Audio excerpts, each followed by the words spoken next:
Assalamu alaikum guys, I hope you are well and great. So today's our topic is about liver. Okay जी, हमने liver की pathology start करनी है। तो सबसे पहले हमने लीवर की पैथोलॉजी स्टार्ट करने से पहले हमें पता होना चाहिए कि हीमोग्लोबिन कैसे मतलब आरबीसीज होते हैं, उनकी डिस्ट्रक्शन कैसे होती है, उनका नॉर्मल लाइफ स्पैन कितना होता है। ठीक है, तो आरबीसीज का आपको पता है ना, नॉर्मल लाइफ स्पैन 120 डेज होता है। 120 डेज के बाद ना इनकी प्लायबिलिटी कम हो जाती है, मतलब इनकी इलास्टिसिटी कम हो जाती है और फिर ये क्या करते हैं, स्प्लीन में चले जाते हैं और स्प्लीन में जाके स्प्लीन के रेटिकुलो एंडोथेलियल सेल होते हैं, वो क्या कराते हैं, मैक्रोफेजिस रिलीज कराते हैं और मैक्रोफेजिस जब रिलीज कराते हैं तो मैक्रोफेजिस इनको तोड़ देते हैं। ठीक है, तो आपको ये पता होना चाहिए, ये सारा आपको समझ आ गया। अच्छा, उसके बाद ये कि हीमोग्लोबिन की सिंथेसिस कैसे होती है, मतलब हीम और ग्लोबिन जो कि आरबीसी में प्रेजेंट होती है, हीमोग्लोबिन, ये तो पता ही होगा सबको। तो मतलब अब जब हीम होती है जो हीम आरबीसीज होते हैं ना, वो हीमोग्लोबिन से मिलके बनते हैं। ठीक, आरबीसीज के अंदर सॉरी हीमोग्लोबिन होती है ना, तो हीम क्या 120 डेज के बाद क्या होता है कि मतलब हीम जब इनकी डिस्ट्रक्शन होनी होती है तो हीम अलहदा हो जाती है और ग्लोबिन अलहदा हो जाती है। ठीक है, तो ग्लोबिन का तो हमें पता है ये प्रोटीन है, तो ये अमाइनो एसिड्स में जाके मिल जाएगी। और जब जो हीम होती है ना, ये कैसे होती है कि इसके अंदर मतलब अब ये टूटती है आयरन में और साथ में किससे में टूटती है, प्रोटोपोरफायरिन में। ठीक है, अब जब इसने प्रोटोपोरफायरिन में टूटना है ना, तो फिर जब प्रोटोपोरफायरिन होती है ना, वो आगे किस में कन्वर्ट हो जाती है, वो आगे कन्वर्ट हो जाती है बिलीरुबिन में। ठीक है, तो इस तरह बिलीरुबिन हमारी बॉडी में आती है। जो आरबीसीज होते हैं वो जब टूटते हैं, पहले वो हीमोग्लोबिन में, फिर हीम अलहदा हो जाती है, ग्लोबिन प्रोटीन होती है वो अमाइनो एसिड्स में चल जाती है, और हीम क्या होता है, आयरन और प्रोटोपोरफायरिन में टूट जाते हैं, और प्रोटोपोरफायरिन नेक्स्ट डीजनरेट करती है बिलीरुबिन में। ठीक है, और ये बिलीरुबिन आगे लीवर में जाती है और फिर ये जाके इसका वो जो मेटाबॉलिज्म कराती है, जाके उसमें हेल्प कराती है। ठीक है, तो ये आपको समझ आ गया। अच्छा, अब ये वाली जो बिलीरुबिन है, समझे कि वो जब जब तक हमारे लीवर से बाहर है ना, जब तक उसके पास एंजाइम नहीं आया यूरिडीन ग्लूकुरोनाइल ट्रांसफरेज, तो वो अनकॉन्जुगेटेड बिलीरुबिन होगी। ठीक है, तो अब ये वाली बिलीरुबिन जो हमने देखी थी, जो प्रोटोपोरफायरिन से टूट रही थी बिलीरुबिन जो बनी थी, वो अनकॉन्जुगेटेड बिलीरुबिन होती है। ठीक है, तो ये ब्लड में नॉर्मली मतलब अनकॉन्जुगेटेड बिलीरुबिन होती है। ठीक है, और जब वो लीवर के पास जाती है तो उसको फिर क्या होता है कि यूरिडिन ग्लूकुरोनाइल ट्रांसफरेज एक एंजाइम होता है, वो इसको कॉन्जुगेटेड बिलीरुबिन में कन्वर्ट कर देता है। ठीक है, अब ये जब कॉन्जुगेटेड बिलीरुबिन में आएगी तो फिर ये बाइल में मिक्स हो जाएगी और थोड़ी देर गॉल ब्लैडर के अंदर स्टोर रहेगी और फिर वहाँ से ड्यूटीनम में जाएगी और ड्यूटीनम में जाके डाइजेशन कराएगी फैट्स की और ये वो। लेकिन अगर मतलब चलें अब बुक से देखते हैं। अच्छा, अब बिलीरुबिन अगर बहुत ज़्यादा हो गई है बॉडी में किसी भी प्रॉब्लम की वजह से, ये वाली बिलीरुबिन बहुत ज़्यादा हो गई है, तो फिर ये क्या कराएगी, येलो डिस्कलरेशन ऑफ स्किन करा देगी, म्यूकोजल मेम्ब्रेन की येलो डिस्कलरेशन करा देगी, तो फिर उसको कहते हैं जॉन्डिस। तो फिर क्या होता है, येलो डिस्कलरेशन ऑफ स्किन। अच्छा, ये उन्होंने फिगर 11.5 में दिखाया हुआ है, ये आई के स्क्लेरा आप देख रहे हैं ना, तो ये बहुत ज़्यादा येलो हुई हुई है। ठीक है, अर्लियर साइन इज स्क्लेरल इक्टाइसिस, इसका सबसे अर्लियर साइन क्या है, स्क्लेरल इक्टीरियस हो जाता है, सॉरी स्क्लेरल इक्टीरियस का मतलब ये है कि येलो डिस्कलरेशन ऑफ स्क्लेरा। अभी क्यों ये येलो डिस्कलरेशन ऑफ स्क्लेरा, क्योंकि सीरम बिलीरुबिन बहुत ज़्यादा हो गया। अच्छा, नॉर्मली कितना सीरम बिलीरुबिन प्रेजेंट होता है, 0.2 से 1.2 मिलीग्राम पर डेसीलीटर, लेकिन इसमें कितना ज़्यादा हो गया, 2.5 मिलीग्राम डेसीलीटर से भी ज़्यादा हो गया, ग्रेटर देन 2.5 मिलीग्राम पर decilitre. Arises with disturbance in blue Rubin metabolism. अच्छा, अब यहाँ कोई डिस्टर्बेंस हुई है, ब्लू रूबिन सही तरह मेटाबोलाइज नहीं हो रही और वो कॉन्जुगेट में नहीं कन्वर्ट हो रही, इसकी वजह से भी हो सकता है प्रॉब्लम। ठीक है, अब उन्होंने नॉर्मली ये बताया हुआ है कि ये मैंने आप लोगों को बताया कि आरबीसीज होते हैं वो कंज्यूम कर लेते हैं उसको, मैक्रोफेजिस कंज्यूम कर लेते हैं जो कि स्प्लीन के रेटिकुलो एंडोथेलियल सेल से निकलते हैं। तो फिर क्या हो जाता है, जब आरबीसीज 120 डेज से ऊपर हो जाते हैं ना, तो नॉर्मली उनको स्प्लीन, अब वो स्प्लीन के अंदर चले जाते हैं और स्प्लीन उनको तोड़ देते हैं। ठीक है, ये लाइन का मतलब है, protoporphyrin from heme is converted to unconjugated bilirubin. तो फिर ये जो प्रोटोपोरफायरिन होती है ये वाली, ये किस में कन्वर्ट हो जाती है, अनकॉन्जुगेटेड बिलीरुबिन में कन्वर्ट हो जाती है, और फिर albumin carries unconjugated bilirubin to the liver. और आपको पता है ब्लड में एल्ब्यूमिन प्रोटीन होती है। ठीक है, तो वो एल्ब्यूमिन प्रोटीन के साथ मिल जाती है। आपने ये बात याद रखनी है कि जब वो एल्ब्यूमिन बनाएगी ना अनकॉन्जुगेटेड बिलीरुबिन, तो फिर क्या होगा, अनकॉन्जुगेटेड बिलीरुबिन वाटर सॉल्युबल नहीं होती, क्योंकि एल्ब्यूमिन होती है जो बहुत हैवी होती है, जब वो किडनी में जाएगी तो वो इसकी ट्यूब्यूल से पास ही नहीं कर सकती। ठीक है, तो ये वाटर सॉल्युबल नहीं होती। उसके बाद यूरिडीन ग्लूकोरोनाइल। अच्छा, अब इतना मामला हुआ है अभी तक कि आरबीसीज आए, आरबीसीज टूटे, स्प्लीन के पास है, जब वो बूढ़े हो गए 120 डेज तक हो गए, फिर उसके बाद क्या हुआ कि उसके बाद क्या हुआ कि प्रोटोपोर्फिरिन रिंग थे वो टूटे, और वो किस में टूटे टूटे अनकॉन्जुगेटेड बिलिरुबिन में टूट गए। और फिर क्या हुआ कि एल्ब्यूमिन ने अनकॉन्जुगेटेड बिलिरुबिन को पकड़ लिया, ठीक है। और अब वो उसको लीवर के पास लेके जाने लगा, ठीक है। तो लीवर में क्या होता है, यूजीटी एंजाइम होता है, यूरिडीन ग्लूकुरोनाइल ट्रांसफरेज एंजाइम होता है इन द हेपेटोसाइट, जो कि इसको अब कॉन्जुगेट करेगा। तो फिर क्या होगा, conjugated bilirubin is transfer to the bile canalicular to form bile, वही वाली सारी कहानी मैंने आपको बताई है।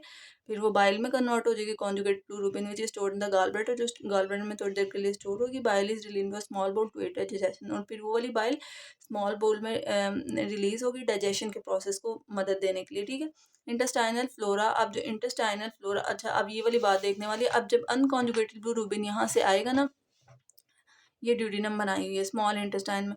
तो स्मॉल इंटेस्टाइन में क्या होगा, एक एंजाइम होगा, उसका नाम होगा, अच्छा यहाँ एंजाइम का नहीं बताया हुआ।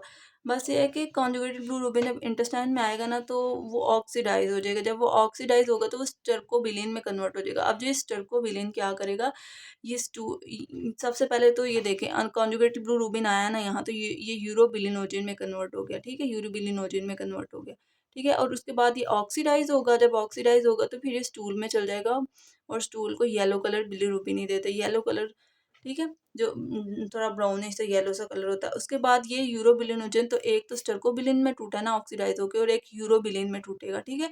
अब जब ये यूरोबिलिन में टूटेगा तो ये यूरिन में जाएगा, और यूरिन को जो येलो कलर होता है वो दे देगा। कॉन्जुगेटेड बिलिरुबिन वाटर सॉल्युबल है, इसलिए यूरिन में चला गया, लेकिन अनकॉन्जुगेटेड बिलिरुबिन बस ब्लड में ही रहेगा, क्योंकि उसके साथ एल्ब्यूमिन होगी, ठीक है। अच्छा अभी तक हमने इतना पढ़ा कि अनकॉन्जुगेटेड बिलिरुबिन था, वो लीवर में आया, वो क्या हो गया, यूजीटी एंजाइम था लीवर में प्रेजेंट, ओहो सॉरी, यूजीटी एंजाइम प्रेजेंट था लीवर में, उसने इसको कॉन्जुगेट बिलिरुबिन बनाया, ठीक है। जब कॉन्जुगेट बिलिरुबिन बना तो फिर ये बाइल के साथ मिक्स हो गया, ये थोड़ी देर गॉल ब्लैडर में रहा, गॉल ब्लैडर से नीचे आया, ड्यूडेनम में जब आया, इंटेस्टाइन में आया, तो ये यूरोबिलिनोजिन में कन्वर्ट हो गया। जब यूरोबिलिनोजिन में कन्वर्ट हो गया, आगे यूरोबिलिनोजिन ने इसको दो चीज़ों में तोड़ देना, एक तो इसको स्टर्कोबिलिन बना देगा जब ये ऑक्सीडाइज हो जाएगा, और फिर ये स्टूल को येलो कलर देगा, और एक ये कि इसको यूरोबिलिन बना देगा, जो कि यूरिन में चला जाएगा और यूरिन को येलो कलर देगा, ठीक है। इतनी बात समझ आ गई, ये सारा में यही लिखा हुआ है, ठीक है। अच्छा अब आगे नेक्स्ट पेज देखते हैं, कॉजेज ऑफ जॉन्डिस, एक दफ़ा बुक से पढ़ लेना लास्ट वाला लाइन। कॉजेज ऑफ जॉन्डिस, अब जॉन्डिस क्यों हुआ है और उसकी वजह से उसके क्या कॉजेज है मेनू हमने देखना है, ठीक है। सबसे पहले तो एक डिजीज है एक्स्ट्रावेस्कुलर हिमोलिसिस और इनइफेक्टिव एरिथ्रोपोइसिस। एक्स्ट्रावेस्कुलर हिमोलिसिस का मतलब ये है कि आरबीसीज है ना, वो बहुत ज़्यादा जल्दी ब्रेक कर लेते हैं। अब इनका लाइफ स्पैन 120 डेज नहीं होता, उससे पहले ही वो ब्रेक कर जा रहे हैं, ठीक है। और इनइफेक्टिव एरिथ्रोपोइसिस का मतलब ये है कि आरबीसीज प्रॉपर बन ही नहीं पा रहे बोन मैरो से। जब आरबीसीज प्रॉपर नहीं बनेंगे बोन मैरो से, तो स्प्लीन तो समझेगा कि मतलब ये खराब आरबीसी है, स्प्लीन की डिस्ट्रक्शन करा देगी, और इस तरह आरबीसी बॉडी में कम हो जाएंगे, ठीक है। तो यहाँ से इसके कॉज के हाई लेवल ऑफ, तो फिर जब आरबीसी जब अच्छा तो फिर जब आरबीसीज कम बनेंगे, तो फिर high level of unconjugated bilirubin overwhelm the conjugated ability of the liver. तो फिर अनकॉन्जुगेटेड बिलिरुबिन बहुत ज़्यादा हो जाएगा ना, क्योंकि ब्लड में एल्ब्यूमिन भी कम हो जाएगी, फिर इसलिए अनकॉन्जुगेटेड बिलिरुबिन बहुत ज़्यादा हो जाएगा, और फिर क्या होगा, वो लीवर को कहेगा जल्दी काम करो जल्दी काम करो, उन्होंने कॉन्जुगेटेड होना, लेकिन लीवर के पास तो यूजीटी मतलब एक स्पेसिफिक अमाउंट में है ना, वो उससे ज़्यादा नहीं है, तो लीवर कहेगा मैं कितना काम करूँ। तो फिर मतलब अनकॉन्जुगेटेड बिलिरुबिन बहुत ज़्यादा हो जाएगा ब्लड में, क्योंकि वो कॉन्जुगेट नहीं कर पा रहा, उसकी निस्बत कॉन्जुगेटेड बिलिरुबिन की निस्बत अनकॉन्जुगेटेड बिलिरुबिन बड़ा ज़्यादा हो जाएगा। तो उसकी वजह से क्या होगा, dark urine due to increase urine urine urobilinogen. अच्छा अब जब अनकॉन्जुगेटेड बिलिरुबिन ज़्यादा हो गया ना, तो फिर क्या होगा कि कॉन्जुगेटेड बिलिरुबिन तो कम है। आप सोच रहे होंगे कि कॉन्जुगेटेड बिलिरुबिन से यूरिन में कलर आता है, लेकिन कॉन्जुगेटेड बिलिरुबिन कम है, तो अनकॉन्जुगेटेड बिलिरुबिन जो ब्लड में था ना, वो ब्लड से चल जाएगा किडनी में, और किडनी में जाके एब्जॉर्ब होगा, तो इस वजह से किडनी को येलो कलर मतलब यूरिन को yellow colour dark urine colour देगा। Dark urine colour due to increase urine urobilinogen, ठीक है। वो किडनी में गया और किडनी में जाकर यूरोबिलिनोजिन में कन्वर्ट हुआ है, ठीक है। और फिर unconjugated bilirubin is not water soluble, ये मैंने आप लोगों को बता दिया, दस is absent from the urine, तो इसलिए यूरिन में नहीं आएगा, लेकिन उसको यूरोबिलिनोजिन में कन्वर्ट कर देगा और उसको डार्क कलर देगा। Increase risk for pigmented bilirubin gallstone, इसकी वजह से क्या होगा कि पिगमेंटेड बिलिरुबिन गॉलस्टोन बन सकते हैं, मतलब ब्लैक कलर के गॉलस्टोन बनेंगे, ठीक है। Physiological jaundice of the newborn. Physiological jaundice का मतलब ये है कि ये एमसीक्यूज पिछले एनएलई पे में आया हुआ था कि कौन सा जॉन्डिस फिजियोलॉजिकल होता है, तो न्यूबॉर्न में जो जॉन्डिस होता है वो फिजियोलॉजिकल होता है। अब जब बच्चा पैदा होता है तो उसमें क्या होता है, उसमें उसमें जो उसका लीवर का यूजीटी एंजाइम होता है ना, वो सही तरह प्रॉपर वर्क नहीं कर रहा होता। जब यूजीटी एंजाइम प्रॉपर वर्क नहीं करेगा तो फिर वो अनकॉन्जुगेटेड बिलीरुबिन तो ज़्यादा हो जाएगा ना, यूजीटी एंजाइम से काम नहीं करेगा तो अनकॉन्जुगेटेड बिलीरुबिन ज़्यादा हो जाएगा, तो उसकी वजह से क्या होगा, human liver has transitionally low UGT activity, तो उसकी वजह से अनकॉन्जुगेटेड बिलीरुबिन ज़्यादा हो गया। Unconjugated bilirubin is fat soluble, ये बताया आप लोगों को, and can deposit in the basal ganglia. तो अनकॉन्जुगेटेड ग्लोबिन फैट सॉल्युबल है तो ये ब्लड ब्रेन बैरियर को क्रॉस कर लेगा और बेसल गैंग्लिया में जाकर डिपॉजिट हो जाएगा, उसकी वजह से कर्निक करा देगा। कर्निक में क्या होता है कि मोटर एक्टिविटी होती है ना जो बच्चे की, वो बहुत ज़्यादा इफेक्ट होती है, leading to neurological deficit and death. और फिर वो जाकर जब वो बेसल गैंग्लिया में प्रॉपर डिपॉजिट हो जाएगा तो न्यूरोलॉजिकल एक्टिविटीज़ को भी कम करा देगा, जाहिर सी बात है। फिर ऑर्गन्स को प्रॉपर मैसेज नहीं ना पहुंचेगा कि ये काम करो ये, तो उसकी वजह से डेथ हो जाएगी। Treatment is phototherapy. तो अब हम इसको ट्रीट कैसे करते हैं, इसको बच्चे को फोटोथेरेपी देते हैं। फोटोथेरेपी से क्या होता है कि जो एल्ब्यूमिन होती है ना वो डिटैच हो जाती है अनकॉन्जुगेटेड बिलीरुबिन से। तो फिर ये जो अनकॉन्जुगेटेड बिलीरुबिन होता है ना, ये वाटर सॉल्युबल हो जाता है। तो हम मतलब फोटोथेरेपी से अनकॉन्जुगेटेड बिलीरुबिन को एक्चुअली वाटर सॉल्युबल बनाते हैं, ठीक है, मेक्स अनकॉन्जुगेटेड बिलीरुबिन सॉल्युबल। उसके बाद गिलबर्ट सिंड्रोम पढ़ते हैं। अच्छा, अब ये गिलबर्ट सिंड्रोम है, ये बच्चे में जेनेटिक, जब बच्चा पैदा होगा तब उसके ये ऑटोसोमल रिसेसिव है, ठीक है। तो ये जेनेटिक डिफेक्ट है और इसमें क्या होता है कि यूजीटी जो एंजाइम होता है ना वही नहीं कम बनता है, मतलब तो उसकी वजह से भी अनकॉन्जुगेटेड बिलीरुबिन ज़्यादा हो जाएगा ना। जब अनकॉन्जुगेटेड बिलीरुबिन ज़्यादा हो जाएगी फिर जॉन्डिस हो जाएगा ड्यूरिंग स्ट्रेस। जॉन्डिस कैसे होगा, जब अनकॉन्जुगेटेड बिलीरुबिन ज़्यादा होगा तो हमें पता है जॉन्डिस ही होता है। तो फिर क्या होगा, स्वेयर इन्फेक्शंस हो जाएंगी, अदरवाइज नॉट क्लिनिकली सिग्निफिकेंट। मतलब ये है कि ये इतना यूजीटी कम नहीं होगा, मतलब बिल्कुल थोड़ा सा कम होगा, इतना ज़्यादा कम नहीं होगा कि बहुत ज़्यादा बॉडी को इफेक्ट करे, इसलिए क्लिनिकली इनसिग्निफिकेंट है। मतलब इसका ज़्यादा असर नहीं पड़ता, बस जब बच्चा स्ट्रेस लेता है या फिर तो फिर जब यूजीटी ज़्यादा इफेक्ट होता है, मतलब कम हो जाता है, तो फिर ये इफेक्टिव, मतलब फिर हमें सिम्टम्स नज़र आते हैं, वैसे सही होता है कि बच्चा। आगे क्रिगलर नादर सिंड्रोम है, इसमें तो ये है कि यूजीटी बना ही नहीं है, मतलब एब्सेंस ऑफ यूजीटी, यूजीटी आया बना ही नहीं है। तो फिर क्या होगा कि यूसीबी अनकॉन्जुगेटेड बिलीरुबिन बहुत ज़्यादा हो जाएगा, फिर कर्नेक्टेरस हो जाएगा और यूडी फैटल, और मतलब ये है कि ज़्यादातर ये ट्रीट भी नहीं हो सकता और मर जाता है बच्चा, ठीक है। डुबिन जॉनसन सिंड्रोम आगे देखना है, deficiency of bilirubin canalicular transporter protein autosomal recessive. अच्छा, अब डुबिन जॉनसन सिंड्रोम में मेन ये है कि अनकॉन्जुगेटेड बिलीरुबिन है ना, वो जब यूजीटी एंजाइम उसको कॉन्जुगेट बिलीरुबिन में कन्वर्ट करता है ना, तो यहाँ से फिनालिकुलर ट्रांसपोर्टिव प्रोटीन्स होती है, ठीक है, वो इसको आगे ट्रांसफर करती हैं। लेकिन सोचें अगर फिनालिकुलर प्रोटीन है ही नहीं है, ठीक है, या फिर ये डिफेक्टिव है, तो फिर कॉन्जुगेट बिलीरुबिन आगे गॉल ब्लैडर में जाएगा और ये बाइल में नहीं जाएगा और जाके आगे डाइजेशन नहीं ना कराएगा। तो मेन मसला ये क्नैलिकुलर प्रोटीन्स का है कि वो यहाँ नहीं सही बन रहे ना। तो canalicular transport deficiency of bilirubin canalicular transporter protein, और ये ज़्यादातर ऑटोसोमल रिसेसिव होता है, ठीक है, जेनेटिक होता है। इसमें क्या होता है, अनकॉन्जुगेटेड बिलीरुबिन बहुत ज़्यादा बढ़ जाता है, लीवर इज डार्क, फिर क्या होता है, लीवर होता है डार्क हो जाता है, अदरवाइज नॉट क्लिनिकली सिग्निफिकेंट। अच्छा, लीवर डार्क क्यों होता है, क्योंकि ये जो कनेलिकुलर प्रोटीन्स होती हैं ना, जब ये मतलब जब ये सही तरह बनी नहीं है, मतलब यहाँ एब्सेंट है, तो इन्होंने ना साथ साथ कॉन्जुगेटेड बिलीरुबिन के साथ साथ कैटाकोलामीन्स होते हैं ना हमारे लीवर में, उसकी भी ट्रांसपोर्ट करानी होती है, ठीक है। अब जब ये आगे आएंगे ही नहीं, जाहिर सी बात है, कॉन्जुगेटेड बिलीरुबिन लीवर में बहुत ज़्यादा हो गया इस वजह से ना, क्योंकि ये आगे आ ही नहीं रहे।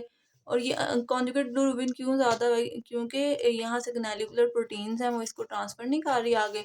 और साथ में डार्क कलर क्यों आया यूरिन का, क्योंकि कैटाकोलामीन्स होते हैं ना, वो भी इस ग्नैलिकुलर ट्रांसपोर्टर प्रोटीन की हेल्प से बाहर आते हैं, मतलब बाइल डक्ट से, लेकिन अब वो भी नहीं बाहर आएंगे, वो लीवर में ही रहेंगे, वो भी नहीं ट्रांसपोर्ट होंगे नीचे, तो फिर उसकी वजह से डार्क कलर आएगा लीवर को, ठीक है।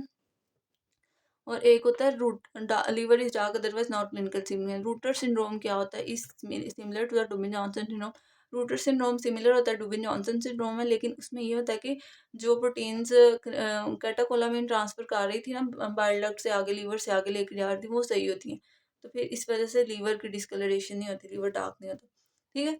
आगे बिलियरी ट्रैक ऑब्स्ट्रक्शन पढ़ते हैं, ऑब्स्ट्रक्टिव जॉन्डिस भी इसको कहते हैं। मतलब इसमें यह है कि जो बिलियरी ट्रैक हमें नज़र आ रहा है ना, यहाँ कोई ऑब्स्ट्रक्शन हो गई है, ठीक है, आप कॉन्जुगेटिव भी नीचे आएगा ही नहीं। एसोसिएटेड गालस्टोन, ज़्यादातर क्या होता है कि गालस्टोन बन जाते हैं। सोचें अगर यहाँ गालस्टोन है, ठीक है। वो यहाँ जो गॉलस्टोन है वो यहाँ से यहाँ मूव कर दे और बिलियरी ट्रैक की ऑब्स्ट्रक्शन सारी करा दे, तो यहाँ से भी तो कॉन्जुगेट बिलिरुबिन या बाइल नीचे नहीं ना आ पाएगी, ठीक है। और इसलिए ज़्यादातर ये किस वजह से होते हैं, गॉलस्टोन की वजह से होते हैं, पैंक्रियाटिक कार्सिनोमा की वजह से होते हैं। पैंक्रियाज में कार्सिनोमा यहाँ यहाँ तक आ गया तो इसकी वजह से भी आगे ट्रांसफर नहीं हो पाएगी कॉन्जुगेटेड बिलिरुबिन, उस वजह से भी हो जाते हैं। कोलेंजियो कार्सिनोमा, डक्ट के अंदर कार्सिनोमा, ये वाली डक्ट के अंदर, तो उसकी वजह से, ठीक है। और पैरासाइटिस की वजह, पैरासाइट्स वगैरह की वजह से, और लीवर फ्लू, ज़ाहिर सी बात है पैरासाइट्स डैमेज कराएंगे और वो यहाँ से ऑब्स्ट्रक्शन भी करा देंगे, ज़ाहिर सी बात है वो बिलियरी ट्री को भी डैमेज कराएंगे तो यहाँ से ऑब्स्ट्रक्शन हो जाएगी। और लीवर फ्लू की ज़्यादातर अब कौन सा होता है ऑर्गेनिज्म, क्लोन और की साइनसिस होता है, ठीक है। तो इसमें क्या होता है कि कॉन्जुगेट बिलिरुबिन लीवर में बहुत ज़्यादा हो जाता है, ज़ाहिर सी बात है वो बाहर आ ही नहीं रहा। और उसके बाद यूरन यूरोबिलिनोजन कम हो जाता है। यूरन यूरोबिलिनोजन कैसे कम हुआ है, और अल्कलाइन फॉस्फेट ज़्यादा हो जाता है। अच्छा, यूरिन यूरोबिलिनोजन कैसे कम हुआ है, ज़ाहिर-सी बात है कॉन्जुगेटेड बिलिरुबिन लीवर में ज़्यादा हुआ है, लेकिन अब ये नीचे नहीं जा रहा, नीचे जाके ये मतलब यूरिन में नहीं जा रहा, यूरोबिलिनोजन बना ही नहीं रहा, तो इस वजह से यूरोबिलिनोजन कम हो जाएगा ना, ठीक है। आपको पता है ना ये कॉन्जुगेट बिलिरुबिन नीचे आएगा तो ये यूरोबिलिनोजन में कन्वर्ट होगा, और यूरोबिलिनोजन आगे यूरोबिलिन में कन्वर्ट होगा जो कि यूरिन में जाएगा, और यहाँ पे स्टर्कोबिलिन में कन्वर्ट होगा जो कि स्टूल में आएगा, ठीक है। तो डार्क यूरिन होगा ड्यू टू बिलिरुबिनूरिया, और पेल स्टूल होगा इसमें, और प्लूराइटिस होगा due to increase plasma bile acids hypocholesterolemia. अच्छा, डार्क यूरिन क्यों होगा, डार्क यूरिन इस वजह से होगा कि आप सोचो ना कॉन्जुगेटेड बिलिरुबिन तो लीवर के अंदर है, तो डार्क यूरिन क्यों होगा, जो ये लीवर के अंदर कॉन्जुगेटेड बिलिरुबिन है ना, ये किस तरह यहाँ से मतलब बाहर निकल जाएगा और वो ब्लड वेसल में चल जाएगा, ठीक है। जब वो ब्लड वेसल में जाएगा ना तो वो फिर किडनी में आ जाएगा, और किडनी में आके ज़ाहिर सी बात है वाटर सॉल्युबल है, और किडनी में आके यूरिन को क्या करेगा, डार्क कलर देगा, ठीक है। और उसके बाद एंड पेल स्टूल, और पेल स्टूल हो जाएगा क्योंकि ज़ाहिर सी बात है ये वाली यहाँ ऑब्स्ट्रक्शन हुई हुई है, लेकिन यहाँ ऑब्स्ट्रक्शन हुई है इसलिए स्टूल में तो आ नहीं सकेगा, ड्यूडिनम से एनएस में जाएगा ना, लेकिन यहाँ से वो निकल जाएगा किस तरह, वो किडनी में चल जाएगा, लेकिन वो इंटेस्टाइन में नहीं आएगा, तो इसलिए जो स्टूल है ना वो पेल ही रहेगा, ठीक है। हाइपरकोलेस्ट्रीमिया हो जाएगी, हाइपरकोलेस्ट्रीमिया इसलिए होगा एंड xanthoma, ज़ाहिर सी बात है यहाँ से बाइल आनी थी और बाइल नहीं आ गई, यहाँ आके फैट्स थे ड्यूडिनम में, तो उसको तोड़ना था, फ्री फैटी एसिड्स को तोड़ना था और फैट्स की एब्जॉर्प्शन करानी थी, लेकिन अब यहाँ से इंटेस्टाइन में वो आए ही नहीं है बाइल वगैरह ना, तो इस वजह से ज़ाहिर सी बात है हाइपर कोलेस्ट्रीमिया हो जाएगा, कोलेस्ट्रॉल की एब्जॉर्प्शन नहीं होगी, एक तो कोलेस्ट्रॉल बहुत ज़्यादा हो जाएगा और फिर उसकी एब्जॉर्प्शन भी नहीं हो पाएगी जो कि बाइल करा रही थी उसको तोड़ के, ठीक है। तो जब कोलेस्ट्रॉल की एब्जॉर्प्शन नहीं होगी तो वो स्किन में चल जाएगा और स्किन के जाके ना छोटे छोटे डिपॉजिट्स बना देगा, उसको कहेंगे xanthomas। हाइपरकोलेस्ट्रीमिया विद xanthomas टिटूरिया हो जाएगा। ज़ाहिर सी बात है बाइल ने आना था यहाँ से, और बाइल ने आना था यहाँ से और उसने जाना था और उसने जाके फैट्स को भी तोड़ना था, लेकिन अब फैट्स भी नहीं टूटेंगे, जब फैट टूटेंगे नहीं तो वो फिर एब्जॉर्ब भी नहीं होंगे, और फिर वो इंटेस्टाइन में ऐसे ही फिरते रहेंगे और वो स्टूल से ऐसे ही बाहर आ जाएंगे, तो स्टूल के साथ जो फैट आएगा उसको स्टिटूरिया कहते हैं, with mall absorption of fat soluble vitamin. और फिर जो फैट सॉल्युबल विटामिन होते हैं वो भी इंटेस्टाइन में एब्जॉर्ब होते हैं, fat soluble vitamin, vitamin A, vitamin D, vitamin E, vitamin के होते हैं, वो भी इंटेस्टाइन में एब्जॉर्ब होते हैं, लेकिन वो भी नहीं होंगे यहाँ एब्जॉर्ब, ठीक है। क्योंकि आगे फिर क्योंकि बाइल नहीं आ रहा वहाँ से जिसने उसकी एब्जॉर्ब कराना था। आगे वायरल हेपेटाइटिस देखते हैं। वायरल हेपेटाइटिस में क्या है, inflammation disturb hepatocyte and small बोल। अब वायरल हेपेटाइटिस में जो हिपेटोसाइट्स हैं उनकी इन्फ्लेमेशन हो गई, वायरस आया बाहर से, उसका नाम हेपेटाइटिस सी वायरस होता है, ठीक है। या फिर कभी कभी आप लोगों को मैंने पिछले में बताया था कभी कभी इप्स्टन बार वायरस या साइटोमेगालो वायरस भी आ जाता है, लेकिन हेपेटाइटिस वायरस ही उसका नाम होता है। Hepatitis A virus, E virus, B virus, C virus, ये जो वायरस होते हैं ये क्या होते हैं, करते हैं कि ये आ जाते हैं लीवर में, और लीवर के आगे जो हिपेटोसाइट्स होते हैं ना उसको डैमेज कर देते हैं। जब हिपेटोसाइट डैमेज हो जाएंगे तो अनकॉन्जुगेटेड बिलिरुबिन भी प्रॉपर प्रॉपर नहीं मतलब कॉन्जुगेट में कन्वर्ट हो पाएगा, ठीक है, लेकिन लीवर थोड़ा बहुत तो काम कर रहा है ना, ठीक है। तो अनकॉन्जुगेट बिलिरुबिन ज़्यादा हो जाएगा तो लीवर सोचेगा कि मुझे अपना काम तेज़ करना चाहिए ताकि मैं इसको कॉन्जुगेट बिलिरुबिन में कन्वर्ट कर सकूं। तो जितने थोड़े बहुत हिपेटोसाइट थोड़े सही होंगे वो अपना वर्क इंक्रीज कर देंगे, और इस तरह कॉन्जुगेटेड बिलिरुबिन भी ज़्यादा हो जाएगा और अनकॉन्जुगेटेड बिलिरुबिन भी ज़्यादा हो जाएगा, ठीक है। Inflammation disturb hepatocyte and small bowel ducts, small bile ductules, ठीक है। स्मॉल बाइल डक्ट्यूल्स मतलब जो कि जब ये बाइल डक्ट्स होती हैं ना, तो यहाँ इनकी भी सारी इन्फ्लेमेशन हो जाएगी, और फिर क्या हो जाएगा, इनकी बहुत कॉन्जुगेटेड ब्लूबिन और अनकॉन्जुगेटेड ब्लूबिन दोनों ज़्यादा हो जाएंगे, ठीक है। अब जब कॉन्जुगेटेड ब्लूबिन ज़्यादा हो गए तो फिर डार्क कलर तो आएगा, ज़ाहिर सी बात है। और इंक्रीज यूरिन बिलीरुबिन हो जाएंगे। यूरोबिलिनोजन इज नॉर्मल और डिक्रीज, और जब आपके जो यूरिन का यूरोबिलिनोजन होगा वो नॉर्मल रहेगा, या फिर जब कॉन्जुगेट बिलीरुबिन जब कम हो जाएंगे तो वो कम भी हो सकता है। ठीक है, आई होप सो कि आपको समझ आ गई हो। अगर कुछ भी समझ नहीं आई, सॉरी मेरा एंगल नहीं था ठीक, चलें कोई बात नहीं, आप साथ साथ बुक से देख लीजिएगा। अगर कुछ भी समझ नहीं आया आप मुझसे कमेंट सेक्शन में पूछ सकते हैं। ओके जी, टेक केयर, अल्लाह हाफिज़।